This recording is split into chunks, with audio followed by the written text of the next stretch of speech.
You're listening to the Everything Went Black podcast.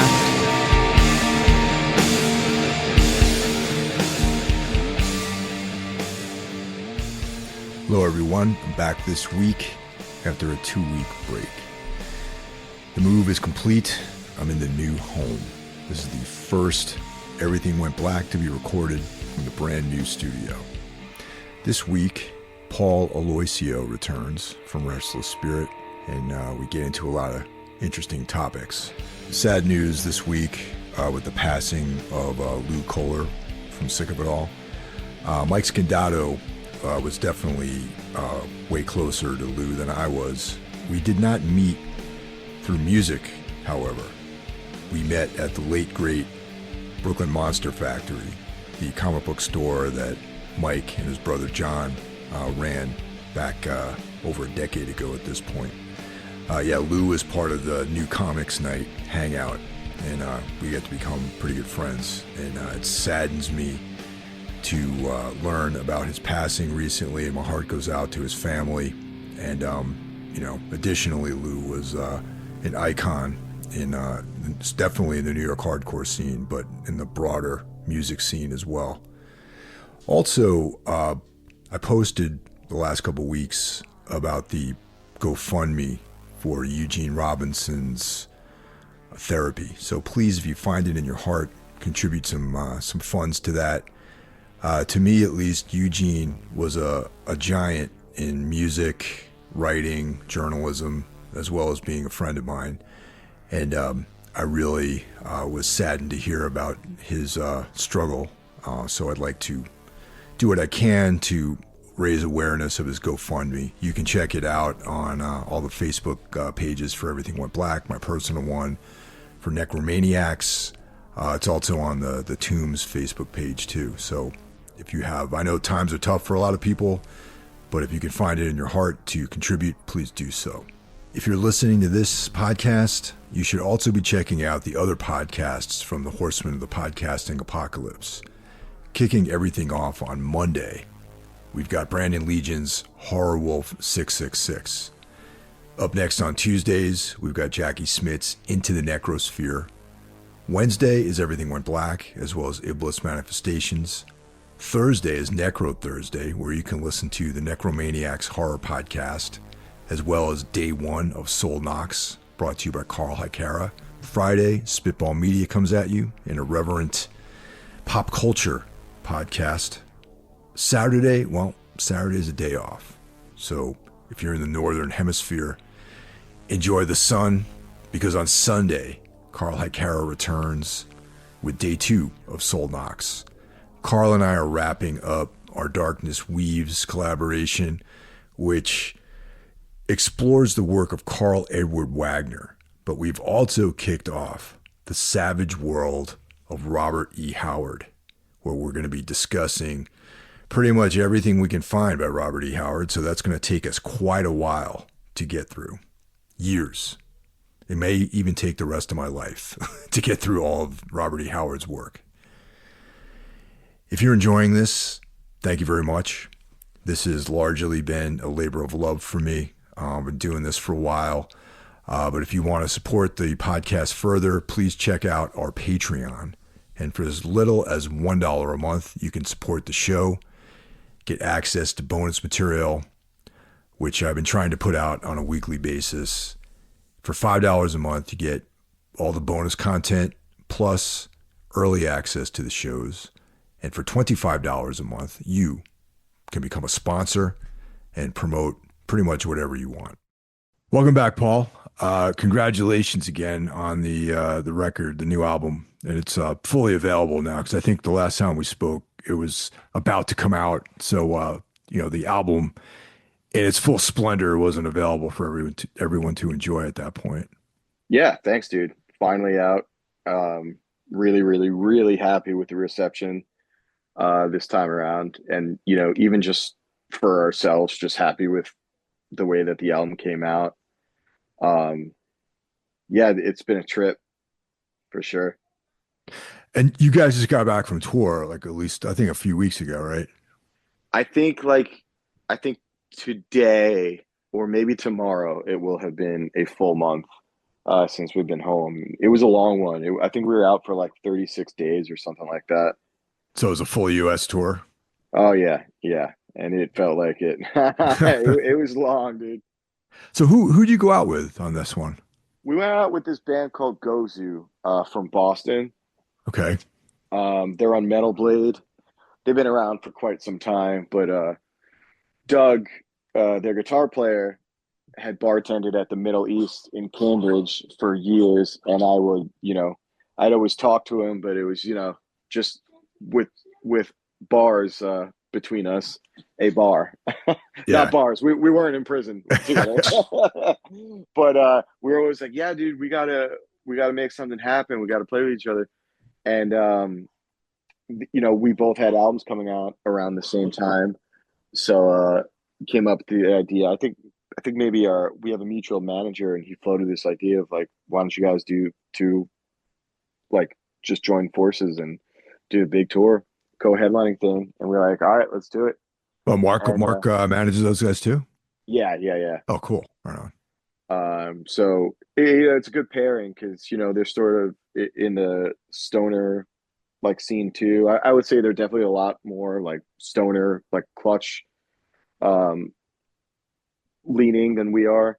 But they still have like some heavy as shit moments. So it sonically it definitely made a lot of sense, and personality wise, it made sense as well. So we were like, yeah, let's do it. Let's just let's go and see how it is, because we did well enough on our first full US, and that was just with us. So we were like, you know, two bands with albums coming out around the same time, and we've proven ourselves by ourselves across the country. So like it's a no brainer that the tour would probably be sick um, with another band who's sort of in the same position with us. Like touring around a new record, and yeah, it was great, great time, great band. It was, I mean, it felt long, but like it was great to be out on the West Coast again, because obviously, as a fellow New Yorker, it is not very close to California, so we Oh don't get yeah. out there that often. But yeah, it was just great. It was a whirlwind for sure, but it was great. Yeah, it feels like on those longer tours, like after like the first week or the second week, you just sort of are in the zone, you know what I mean? Yeah, it was really disorienting to get home from it, like more so in the past. And I've done long runs um like this before, but for whatever reason this time it just really felt like it was like a huge adjustment going from um tour life to home life, because I think we haven't done one this long in like 2 years, which really isn't like in the grand scheme of things that long, but it felt like much longer since we've been out there. I could also be screwing up my timeline, because I think we went out with the Truck Fighters, maybe. I don't know what was that, last April or something. So maybe we were on the West Coast last year. I don't know. You know how it is when you're on tour a lot. You sort of just like lose sense of time. Was the Truck Fighters tour a full US, or did you guys like meet up with them out on the West Coast? Dude, we played a fest in Massachusetts, and then we had 4 days to get out to Arizona. So we were just pulling like 10-hour days, um, 10, 12-hour days, just trying to get there and, link up with them. And then we did, California, Pacific Northwest, all that good shit. Um, so it was only like a 2-week tour with them technically, but then we did some dates on the way home by ourselves, not by ourselves, with our this band called Abrams, who we're friends with. So yeah. Yeah, I remember when you guys did that Mhm. a while back. Yeah, I don't think I've ever been on a package tour that started anywhere close to New York. The Yeah. I think it's like we drove to like Albuquerque one time to start a tour. We like drove to Miami without any dates on the way down, and then drove all the way back from LA. It's always like, you know, it feels like that happens more often than not when you're meeting up with other bands. Well, yeah, that's generally how it is for us as well. But this tour, because it was a co-headliner, we Yeah. started in Rhode Island and we ended in Massachusetts. Oh, that's not So, bad. yeah, it was still, like Massachusetts or Cambridge is probably like 5 hours from where I live, and Rhode Island is about like two and a half or something like that, with no traffic. So it was really nice to start and end reasonably close to home for like the first time in what feels like forever. Yeah, dude. It's always nice to be relatively close to home. It's like I was saying, just only when we've gone out on our own have we really done that. But yeah, that's usually there's like some stupid drive involved. Yeah, yeah, yeah.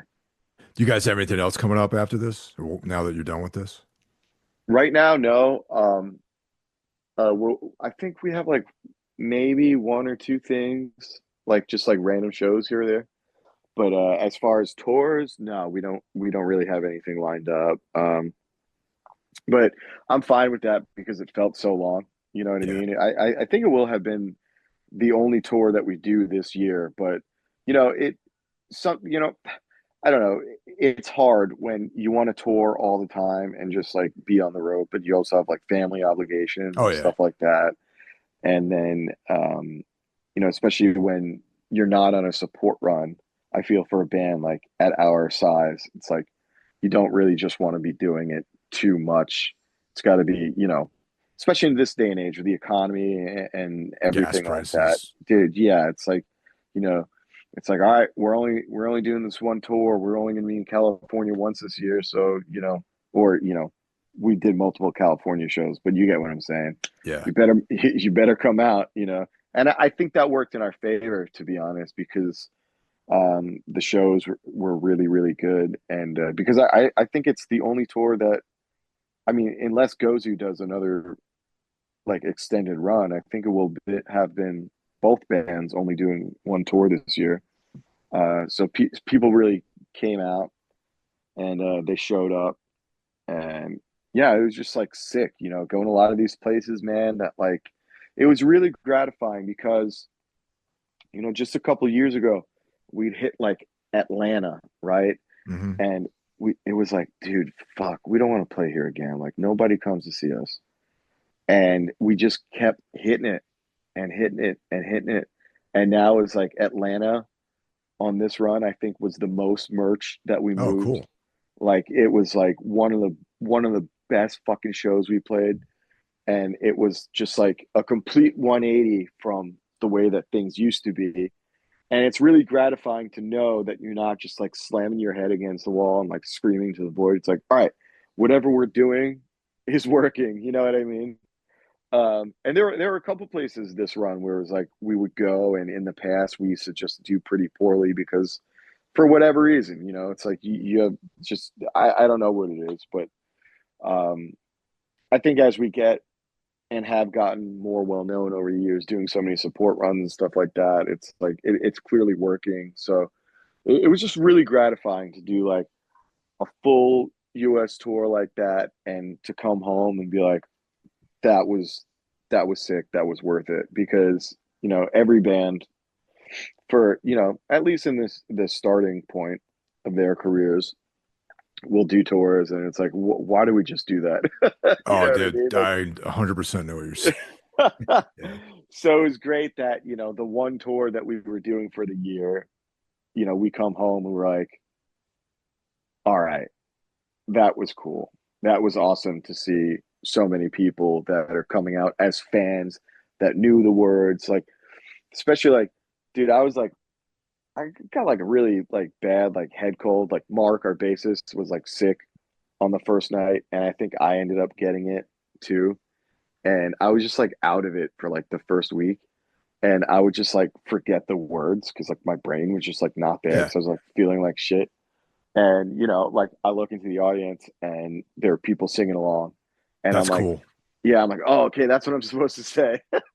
Where it used to be, like especially before COVID, when we really first started, it was like we were just like playing to no one, like playing to a bartender, maybe like two or three people and shit.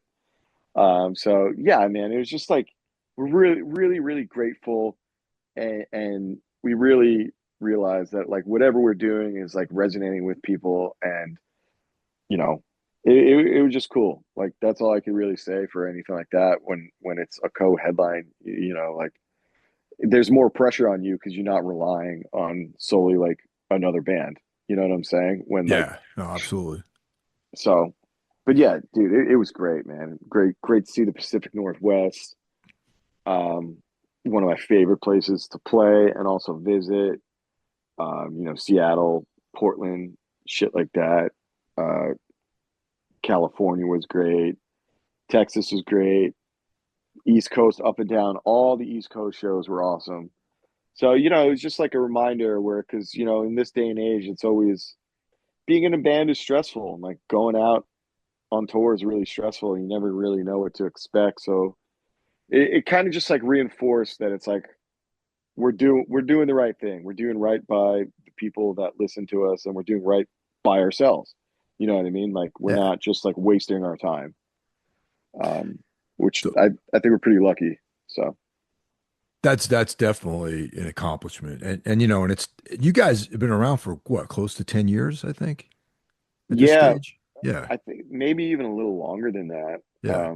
And we were just like spinning our wheels for like the first up until like 2020 when Blood of the Old Gods came out. We were just, or 2021, I think. I can't even remember. But we were just like spinning our wheels and like just no traction whatsoever. So, like, literally the first 5 years of us being in band, we were just like hard headedly going at it, but really making like no headway. And then we put up Blood, which was our second full length, which was released by ourselves. Um, and it just, people just like woke up. You know what I'm saying? So it's like, Yeah. whoa, like we just created, like for whatever reason, we just created something that people were really into. And then even more gratifying than that was that people went back and listened to our earlier shit. They're like, oh, I actually really do like this. I just didn't know about this band. So it's like, all right, cool. We don't suck. You know what I mean? Yeah, I mean, and it's it's a long game, It's not like it's very rare. I mean, of course it happens sometimes where like a band puts out a record and they blow up. But I feel like for more like mature music, like what you guys are doing, and it takes a while for it to catch on with people. It's like if you're making genre-based music like, screamo or whatever, or like, deathcore or something like that, where there's like this formula and like a built-in, scene around it. It's easier for a band to like get traction, and suddenly, they go out with like the right band, and then next thing you know, they're huge. You know what I mean? But if you're doing something that has any kind of like creative validity to it, like what Restless Spirit's doing, it takes a while to build up an audience. Yeah, yeah. I mean, for sure. I mean, like where we live on Long Island, there's like no doom scene or Yeah. whatever the fuck we are. It's all hardcore, it's all punk and stuff, which is fine. That's just the way it is, like regionally. So like to come from where we live and to also do it on our own, like we made our own record label, we hired our own PR, we pressed our own vinyl, we literally did it all ourselves and like super grassroots, and it just worked to the point where it was like, all right, now we need like a new label, like an actual label, because I don't know really what we're doing. Um, and like we got to the point where it was like, all right, I don't want to plateau. Let's like we've made it this far on our own. Let's seek out like outside help and see how we can actually move this thing forward. Because we proved ourselves a little bit, but we weren't. We never get big heads about ourselves or anything. Yeah. I was like, I don't really know what I'm doing at this point, but like I proved that like we proved to ourselves there's something here. Let's go figure out how to keep pushing this, and that's kind of how we built it. It was and still is the long game, because I don't think we've fully like accomplished everything we've ever wanted to accomplish, despite you know us setting our goals pretty low, to be honest, which is kind of just like play with bands that we love and resonate with people, and that's kind of it. We're not trying to like do like Madison Square Garden or anything like that, but um just see who we can reach and see how far we can take this little thing. So So, the album came out this year, but I'm sure, you guys have written the material like, a year, possibly 2 years ago. At this, I'm sure some of the songs are fairly old.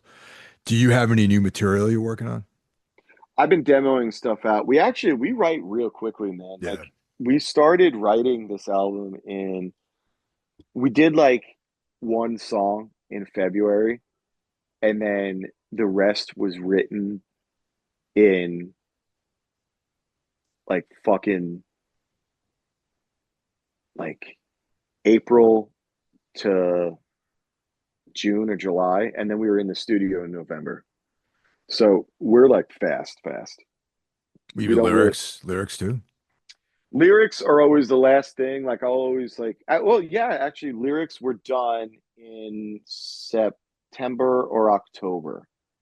That always takes the longest. I always try Yeah. and get everything done before then, and then we'll demo shit out and like I'll write the lyrics and the melodies and whatnot, and then like on my own computer at home, I'll sometimes rearrange things or extend parts or shorten them or something like that. But the writing process for us is always really, really quick. And it's always been that way. We just get in a room and like jam and we just like leave with songs. Um, but obviously they come from somewhere. Like you have to have some sort of ideas going into it. It's not just like complete spur of the moment.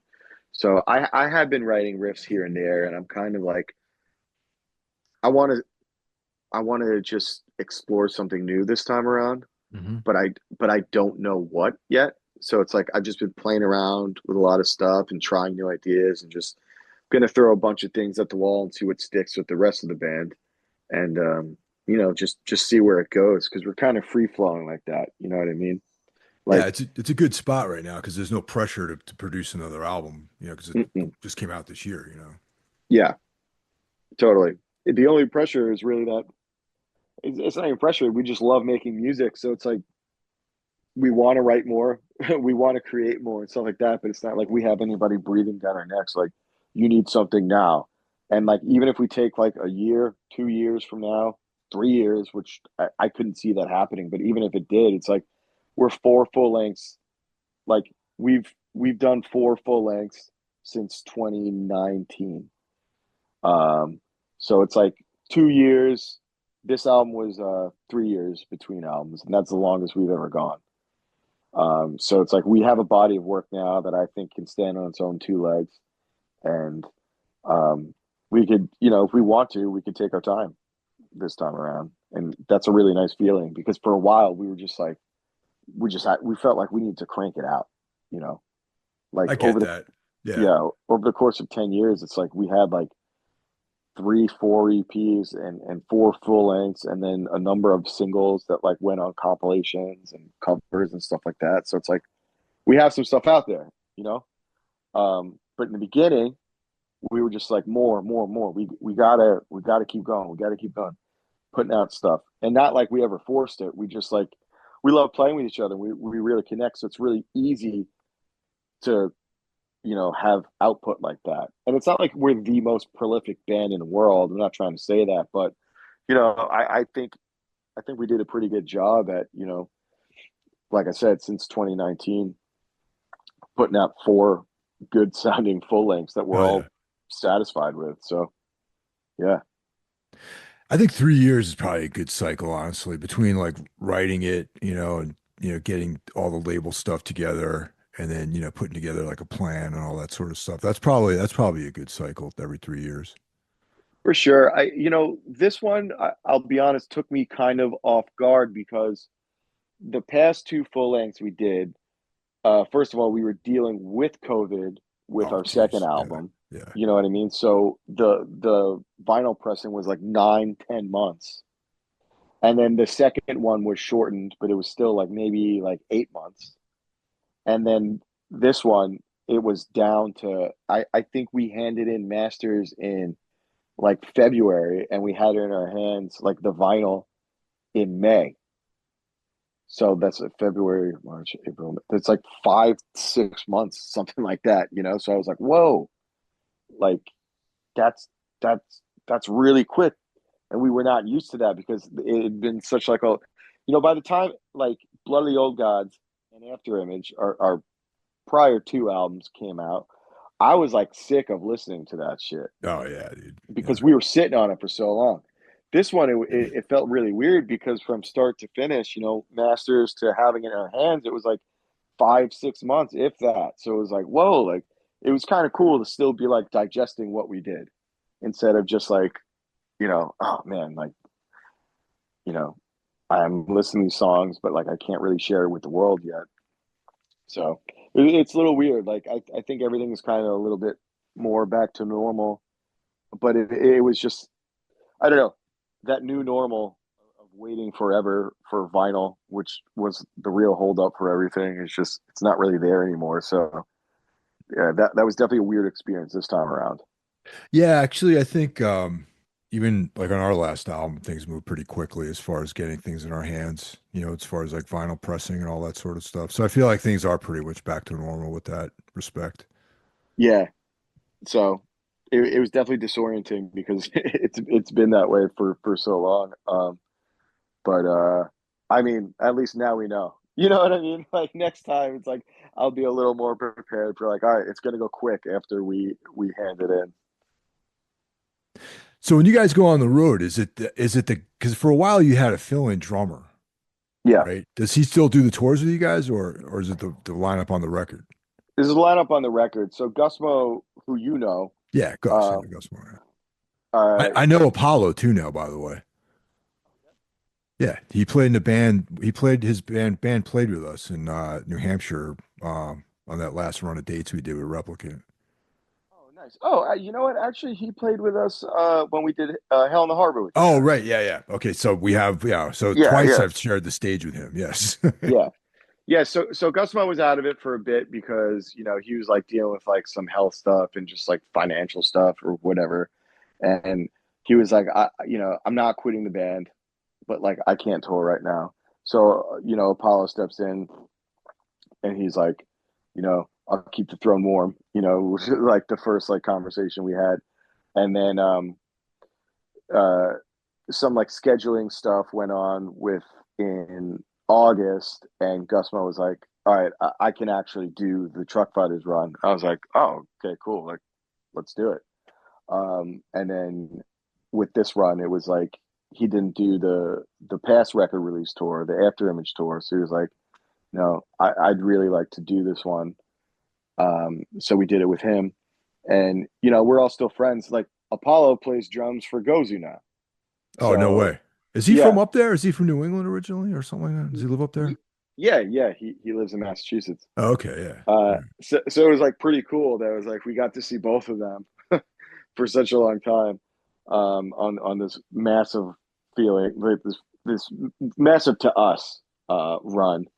So yeah, like Gusmo, he came back and we did this run, and we decided, it's probably going to be the final one that we do for the year, and it's going to be a record release one, so it kind of makes sense, and everybody was cool with it, and it's like, everyone's mature, and that's just the way that music goes, and they're it's like baseball. Sometimes you trade teams and stuff like that. You sit games out and shit like that. So it was really cool, and it was really nice to see the both of them all the time on that run. So it was like this is a really cool experience. Yeah, man. No, that's awesome. Yeah. He was playing in some other band when we played with him too. Somewhere in New Hampshire. And yeah, I'm sorry, but I can't remember the name of the band. But I'm like, damn, this guy's sick. I was like listening to him like warm up, and I was like, oh shit, it's that the guy that used to be in Restless Spirit. Yeah, he's killer, man. I mean, he lives to play drums, and he's super technical, and like that dude, he loves to play fast. So it's like, he's just like really tuned into like extreme metal and shit like that, and great drummer. Right on. Yeah. So half of the year is over for the most part, more than half of the year. Have you been keeping up on any of these horror films that came out this year? So between the album and like life stuff, I haven't that much, but I did watch Obsession because everybody was talking about it. I was like, all right, I got to see what this is all about. And I know you did a podcast about that recently. Yeah, What did two you weeks think ago. about that movie? I thought it was a well done film. Yeah, I think that it was the same old monkey's paw story yeah, that's been told over and over again, for decades, for ages. yeah, And I just it was kind of interesting. It wasn't a 5 out of 5 for me, you know what I mean? But it was good, but I don't love it the way some people love it. yeah. I agree with that. I thought that like he was getting all this like crazy hype, so I was like, I got to see what this is all about. And I thought a lot of it was very predictable, like Yeah. the cat sandwich part. Oh yeah. They Um, they, they telegraphed it pretty much yeah, from the beginning. I think that my biggest problem with that movie was actually just that to me everything was incredibly predictable. Like I saw everything coming from a mile away. Um, even at the very end, like the dude's character, how he's just like kind of just like selfish and like always taking the easy way out. Um, and then like regretting his decision, like even at the very end where he like, I mean, spoiler, so if everyone hasn't seen it, but I think pretty much everyone has at this point, when he takes the pills and he's like going to kill himself, and that's like the end solution. I was like, there's a 0% chance of that actually happening. Yeah, I agree. Um, so it was like I did like it, but to me it was like I don't like when movies sort of just have to spell everything out with you for you. Um, even like, and I was watching with my wife, and I knew it was going to be one of those movies in the very beginning when Bear walks in and his cat is dead, and there's the pill bottle. Yeah. And on the bottom of the pill bottle for the audience to see, I don't know if you picked up on this, but it literally said, do not eat on the bottom of the pill bottle, Oh shit, right? I didn't pick up on that. Okay. And Jamie, my wife, she just started cracking up. She's like, is this a joke? And like, it was like, what? It was like, so like to me, that says, just so you guys know, died from eating the pills, just in case you couldn't pick up on that. And I was like, so it's gonna be one of these movies. You know what I Yeah. mean? Um, but I did like it. Like it was Yeah. unsettling for me, like from like all of the performances and stuff like that. Especially the character, the actress that played Nikki. I think she did a really great. Like she was cringy as hell, but like Yeah. I mean that in a good way.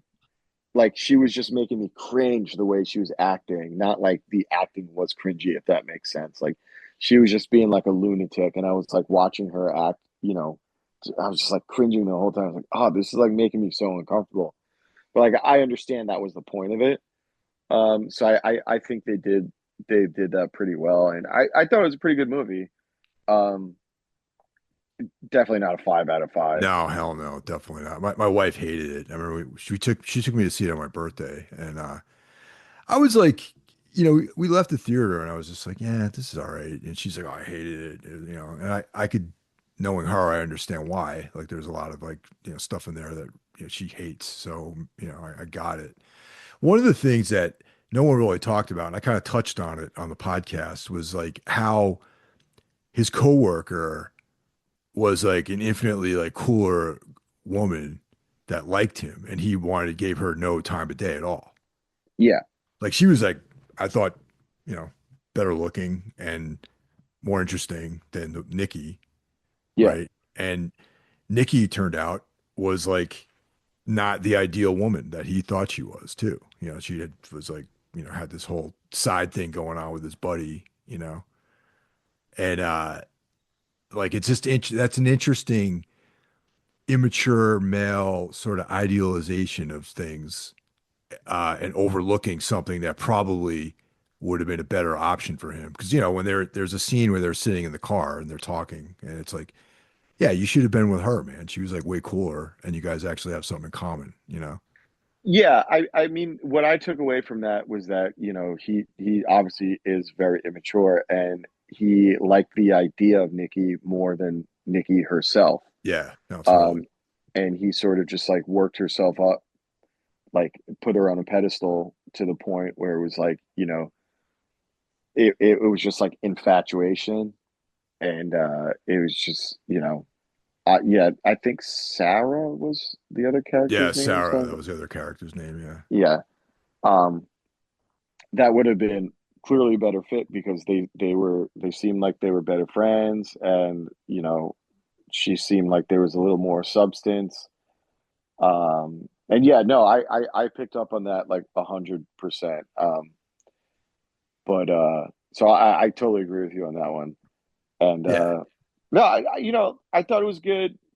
I think that I don't know. It's very rare these days where any movie is like hyped up to that point where I'm like, okay, it deserves the hype. I think like the last one that I saw, in my opinion, that really like lived up to it was Long Legs, which I loved. Yeah. Yeah. Yeah. I dug that movie too.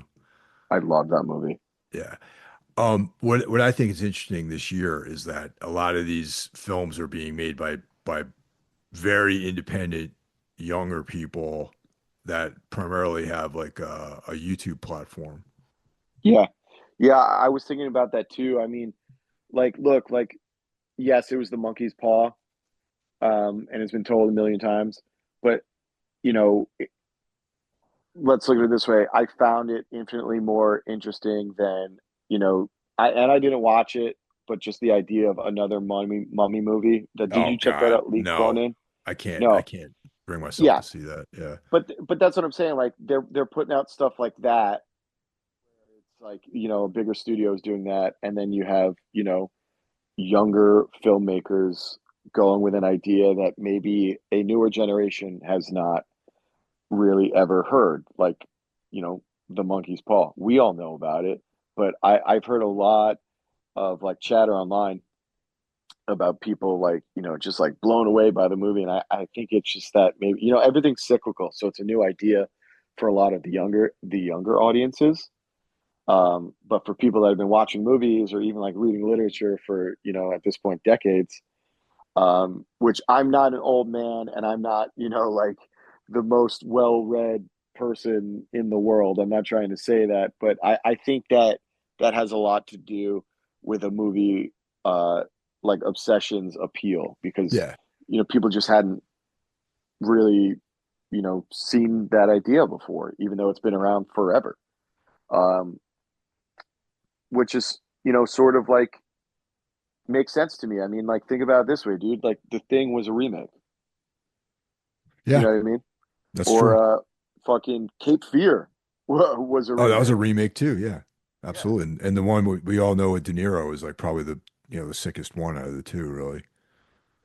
So it's like everything is always cyclical. So it makes total sense to me. But like looking at it from like an older, I'm not even that old. I'm only 35. But like, you know, I'm at the age group where I'm now starting to see these ideas, you know, like rehashed just in a different package, and not even just from like a remake point of view, like just like thematically, if that makes sense. Probably one of my favorite Monkey's Paw films is a movie called Death Dream. Do you know that one? I do, yes. That is it, wait, is that with the Vietnam soldier? Yeah, Yes. that one was like pretty powerful, I thought. Yeah. I mean, it's a tale as old as time, and it could be done right. But I think the whole like idea of it, you know, it seems all new and fresh, but people who have been watching, you know, horror movies for quite some time can see exactly what's going on. So I think there are some movies that I'll see, and I'm like, don't agree that it's 5 out of 5, but I think I understand why some people do. So I'm trying to look at it as like not like in such a cynical lens, if that makes sense. Yeah, yeah. And Death Dream is a Bob Clark, Alan Hmm. Ormsby production. I know you're a fan of Bob Clark, so Dude, yes. I was actually looking through my DVD collection because I've been moving stuff around, and I found. Have you ever seen Children Shouldn't Play with Dead Oh, Things? dude, Dude, that movie, 100%, man, 100% back that movie. That's like, I remember when I was very, very young watching that. It was on like Channel 9 or some shit, like one of those like Saturday night horror films. And it was like you got like WPIX out Long Island and like Channel 9, Channel 11, Channel yeah, yeah, 5. Yeah. So like 5, 9, and 11 would always have like Chiller Theater, I think was on Channel 11 or something like that at midnight or like 11 o'clock. And it was on Children Shouldn't Play with Dead Things. Might have been on like Chiller Theater or something when I saw it. And I was like a very young kid and it scared the hell out of me. And yeah. great zombies in that one too, and an awesome ending. Great, yeah, great fucking movie. That Deranged, which he served as I think he's an executive producer or something like that. You ever see that one? No, I haven't seen Deranged. Dude, Deranged is great. It's like the Ed Gein story, but Yeah. like the whole soundtrack is just like one singular organ, like the whole time. Oh And wow. yeah, it to me, I really liked it. Like, there's like a narrator, like a sort of like a newscaster type thing. Huh. Really interesting movie that I would definitely recommend checking out. I don't think it's gonna like blow your mind or anything, but it's a fun watch. Um, It's definitely something I've been aware of because of the, all just Bob Clark being great. And then, I know it's an Ed Gein thing. And I just haven't gotten around to seeing it yet. it's a movie where I feel that the atmosphere is more appealing than the movie itself. But for me, sometimes that's just what I want. You know what I Yeah. mean? Like something it's like I've seen it like a bunch, or it's like, oh, I'm just gonna throw this on. Like maybe it'll be around in like the background, like I could like half pay attention. Because it's not something you need to be like intellectually like super locked in. It's like, wait, what? Oh, did I miss that? Especially because you know the story. Once again, it's been told a million times. The Ed Gein thing through that movie or Texas Chainsaw Massacre or what have you. So, but yeah, I would definitely recommend checking it out. Do you know that finally the Texas Chainsaw Massacre soundtrack's available, like the isolated soundtrack? I think I heard something like that, and that's great, but I don't know if I could ever just listen to that alone. Oh, dude, I have it on vinyl. I bought the vinyl, man. Dude, Yeah, it's great. it's so harsh. It's like a noise album. Yeah, yeah, yeah. Yeah. No, I've for years and years and years, I've been waiting for that moment where that it was going to come out and be properly released. Who did? Was it that like Wax something? Oh, that's a good question, actually. Um, They'll do like a bunch of like horror movie scores. I think. well, yeah. Death Waltz, I believe, put this out. Let me. That's what. Okay, that's not what I was thinking, but I mean, with that said, one of my favorite soundtracks ever. Like it is so harsh and like so iconic. Just that one noise that like I don't even know what it is, but I'm sure you know what I'm talking about. Yeah, like it opens up with the film. Yeah, yeah, yeah. That noise is like iconic. Actually, you were right. It's Waxworks. It wasn't Death Waltz that put out this Waxworks. score. Yeah, Gotcha. yeah, yeah. It's like so unmistakable, Yeah. and that movie just like it never gets old, man. Like I can watch that anytime. No, what is the day that movie was supposed to take place? August something, right? Yeah.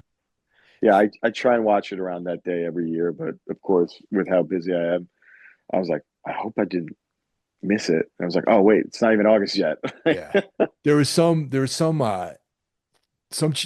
channel that's trying to build this narrative that there's like some sort of like cosmic horror element to Texas Chainsaw Massacre about the day and the sun position and all this stuff, which I don't really buy into that, but it's kind of interesting how people, how many decades later are still finding something with this movie. Yeah.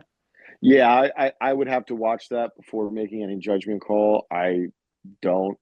I feel like knowing the history of the movie and Toby Hooper, and I've watched enough documentaries at this point where it's like I have not heard anything like that from the Yeah. horse's mouth. Where like I don't think that's probably not the case, but like I'm always interested in hearing new takes on it. So I would be interested in hearing it out.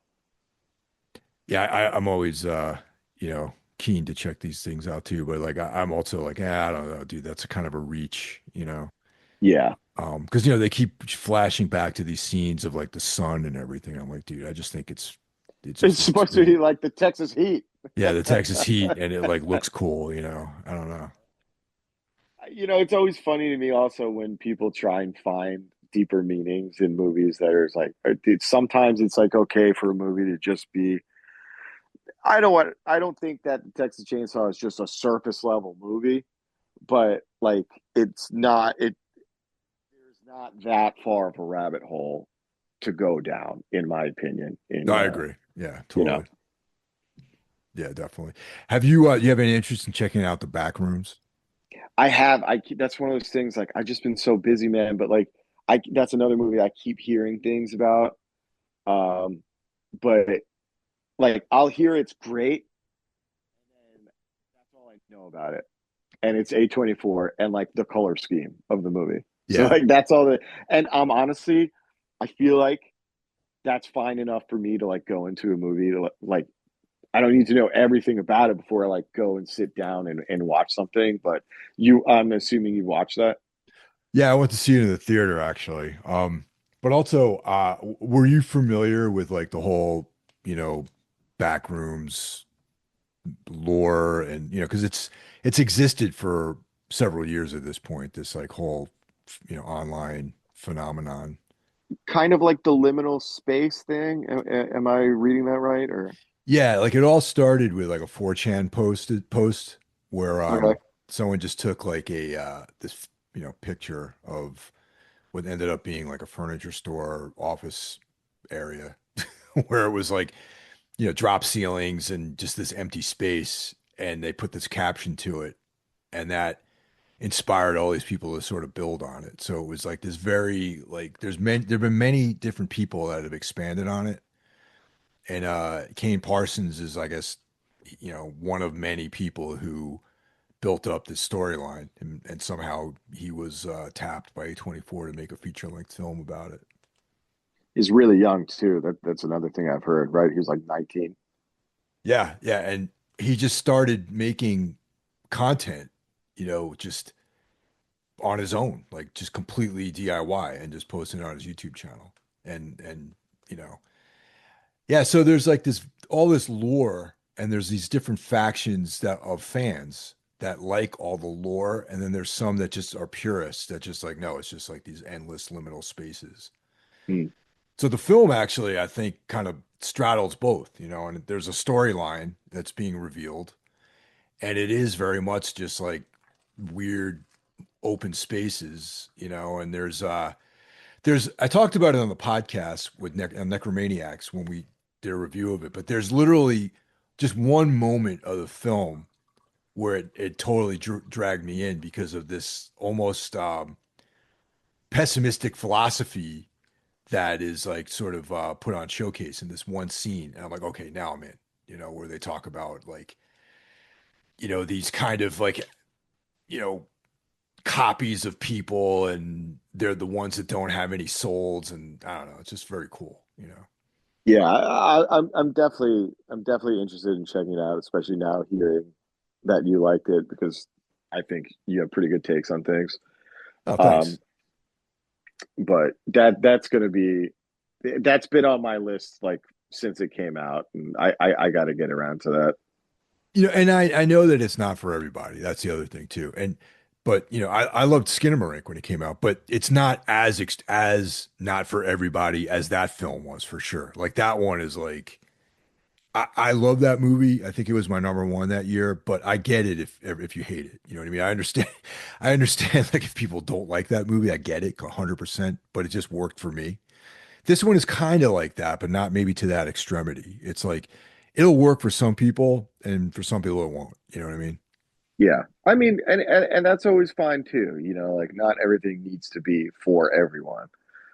Especially when speaking of Skinamarink, where it's something as abstract as that, where it's like some people walk away like, "What the fuck did I just watch?" and other people are like, "Oh, that was great." Um, but yeah, so I mean, it clearly seems like there's something there with Backrooms and Obsession, And wasn't there another one? Oh, Iron Lung. I don't know if you saw that. That's another I one. yeah, I saw that in a theater. I did not like it. But like that's another like YouTuber just like self-budgeting or whatever. I think he like pressed his own Blu-rays or something like that. Yeah, yeah. I think the guy had some money though, like as far as his efforts. Mhm. He was I think he was like some game developer or something like that. Yeah, he was Yeah, like a game like a Five Nights at Freddy like reaction YouTuber or something like that. yeah. I did not enjoy that. I went to go see it. Um, and this is a rare thing for me to do in a movie theater. It's like I was looking at my phone half of the time, Uh and I was just like, when the fuck is this thing going to end, man? But people yeah, people liked it, and look, I give the guy a lot of credit for doing it, yeah. and it's cool that there's like people are willing to take chances and do these kind of stories, that are atmospheric and aren't built around existing properties or any of that kind of stuff. Yeah, well, I think the point I was trying to make is that a lot of these movies, good or bad, not for everyone, whatever. I think best case scenario, it just inspires more young people or even like YouTubers or people that just have any sort of interest in horror movies or filmmaking or anything like that to just like get up and do something because they see, oh, this person did it. Like, why can't I? Where it's like, I think a couple years ago we were on the podcast saying like it just seems like there's like a drought right now. Like, what's even out? Um, and it just like remake after remake after remake, and it's really cool to see. Um, kind of seems like there's just like an interest in people wanting to create like more original art, specifically in horror right now. Even going back to like Terrifier and stuff like that, we talked about that. I was like, I'm not into it, but I love everything about it. You Yeah, know what I no, mean? totally, dude. Like people just going out, like creating like a new intellectual property and just like rolling with it and like having it be successful. So See it's like that to that's me, kind of like his thing is like it's interesting because his thing with Terrifier is like a almost like 180 degrees away from these other guys because it's like he's not using not going for like an existing property, but he's trying to create his own property around that, which I think is another interesting thing. yeah. So I hope more people can do that. Yeah. No, I love that like I said, I didn't the third one was I thought unwatchable to be honest. Yeah, Of Terrifier. The second one I dug because of the sword and sorcery elements to it, that like dark fantasy part of it I thought was really cool, yeah, and the third one I thought was just like really, really unwatchable for me. And dude, it was so long too. it was so long and like, the I'm not a big fan of like extreme horror to be honest. I just find it kind of like it just I feel like the violence for violence sake takes away from the story. Like I'd rather have a good story. You know what I mean? Yeah, And in the second one, I felt like they did have like a beginnings of a good story. And the third one, I think they just threw it all away, really. it kind of seemed like he was like Damien Leone was diving way too deep in this lore, Yeah. and creating something where it's like, I mean, honestly, this is also a tale as old as time, and trying to create too much backstory where it's not totally needed, and this goes all the way back to even the Halloween franchise getting just completely Oh God. ridiculous because of that Yeah. exact same reason. And expanding and expanding, expanding, but like at what cost? You Yeah. know what I mean? Like you're expanding the story to the detriment of the story, Right. That's which exactly is right. it's a crazy thing to say, but it's true. Yeah. So it's like I think that it's cool that we have like another slasher character, that people can buy t-shirts up from and, merchandise and all that sort of stuff. But uh I guess similar to the others, it's like Halloween, Friday the 13th, Nightmare on Elm Street, even Hellraiser. Like the first two Hellraisers were fantastic, I thought. And then the characters just became parodies of themselves and, lost any real impact. However, around that time is when they started having the brand recognition and people started making money on the merchandise, you know. So it's like, you know, Damien Leone sort of followed the same trajectory as all those other, you know, creators, really. Yeah. Well, uh, I guess it's just what happens. Yeah, that's what happens, you know. That's Yeah. they become like these kind of parodies, you know, like even yeah, Michael Myers is still sick, you know. It's even the Matt that watched the first Halloween, it's like this creepy like shape, you know, and it's very effective, you know, but then as time goes on with the other movies, it just, you know, there's also the argument to be made that Friday the 13th actually got better as time went on too, you know. I've said that a bunch. I mean, Yeah. I like, and that sounds crazy to a lot of people, but it's like go and watch them for yourself. And I my favorite, like, I wish they were released, or at least the version of, I think Jason sorry Friday the 13th Part 6, where he becomes like fully supernatural, Yeah. which, like, I felt that movie was kind of neutered by the editing. They took a lot of like the nastiness out of it. Um, but I mean, like, I like when he became supernatural, and they sort of found ways around it where it's like, I don't know why it worked for that franchise for me, whereas the Halloween franchise, it just didn't. But I don't know. I guess the teams behind it, whatnot, or I can't really put my finger on why I agree with you, but I totally do. Yeah, you know, because like I find the films are just more watchable too. Like I'll go back and I'll watch like the later Friday the 13th over the later Halloweens, you know. Like Halloween ended for me with Halloween 3, to be honest. Yeah. Um, I mean, for me, I would take Halloween 4, because, once again, just atmosphere. But Okay. story wise, yeah, after the third one, I mean, the Halloween 4, there's no substance to the story. Yeah. I just like the way it looks. Yeah. No, Um, it's a good looking movie for sure. but I mean, there are a lot of people that even say, like, the whole the lore of Michael Myers was killed by revealing too much in Halloween 2. Yeah, and that kind of goes back to what we were saying about Damien Leone's Terrifier. You know what I mean? It's like Hmm. you're telling us too much and it doesn't work. You know what I mean? There's some like clunkiness to it, you know? Yeah, because originally Michael Myers, he was just a shape. It's like, why is he doing this? Nobody knows. He's just evil.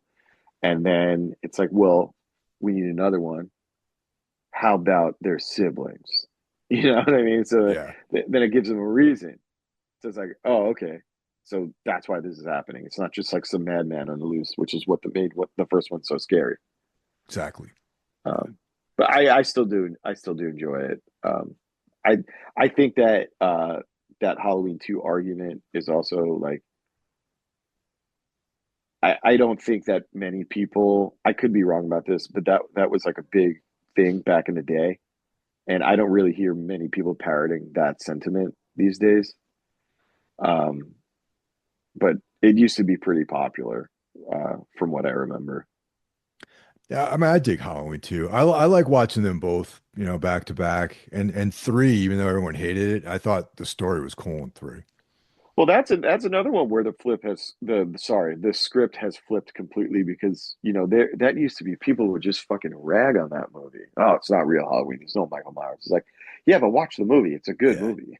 Like, I it's a have really good always movie. I've always championed that movie. I always Yeah, thought that was a great movie. Oh, it it's was so awesome. much fun. Yeah. Atmosphere out the ass on that movie too. It's just great. Any way you want to cut it, great movie. Great performance by Tom Atkins too. So, Yes. yeah. Um, and like Hellraiser really I have fallen out of love with Hellraiser 2.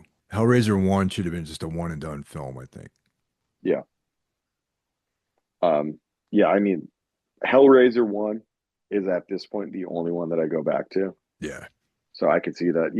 I used to watch Hellraiser 2 every every couple of years, but it just, the first one was just like a haunted house movie. And then the second one, once again, we start getting back into, Pinhead becomes this character and exploring, the lore and everything, and this, that, and the other thing, going to Leviathan and this and that, where it's like, The first one was so perfect. It's like it's a perfect horror movie for me. Yeah. The first Yeah. Hellraiser. So Well, Paul, thanks for coming on, man. Appreciate it. It's been about high time that you and I had a chat. So it was cool. yeah, dude, it's always fucking great. Let's not make it so long in between episodes next time. Yeah, dude. And also it's like we got to do some kind of collaborative stuff too with some of these episodes. Some and also maybe some musical shit too, man. Since you're probably going to be home for a while and Yeah, yeah, I'm down. totally down. All right, man. Have a good one. Take care. You too.